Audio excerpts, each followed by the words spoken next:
All'ultimo minuto onestamente faccio sempre la corsa, quello sì, però quest'anno facciamo, come dire, regali più personalizzati, tranquilli, il pensierino che tante volte è quello che più ricorda Natale. Comunque buon Natale a tutti quanti.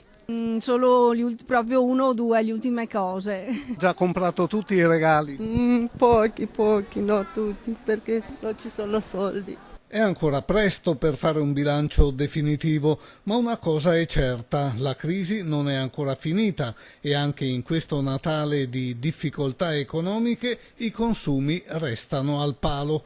Chi può fa un regalo alle persone più care, spendendo in linea generale meno dell'anno scorso. Chi oggi può, in qualche modo, un presente continua a farlo. Sicuramente un presente che rispetto agli ultimi anni costa un po' meno, ma la voglia di far sentire il Natale anche nelle famiglie meno agiate sicuramente non viene persa e questo è un segnale molto positivo. Negozi pieni e gente che si aggira incuriosita fra le bancarelle in questo giorno di vigilia e tuttavia i commercianti sono insieme contenti e delusi. Troppi i clienti che devono accontentarsi di guardare le vetrine. Subito dopo il Natale riprendiamo ancora ad essere un paese che zoppica, un paese che vuole assolutamente ripartire, ma allo stesso tempo non vede le risorse messe a disposizione neanche da un punto di vista proprio di un'idea di dove si può andare. Sono le ultime ore utili per trovare il regalo che manca, il regalo giusto per la persona più cara.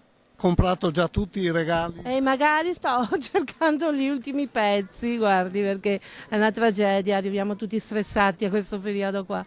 Sì, ho già comprato tutti i regali, in questo periodo così buio. Meglio che aspettiamo Babbo Natale e rimanere un po' tranquilli. Non ho comprato niente quest'anno. Molti sicuramente hanno scelto di non comprare adesso, ma di attendere i saldi anticipati al 4 gennaio. Gli addetti ai lavori sperano di attirare i clienti almeno nel periodo dei grandi sconti.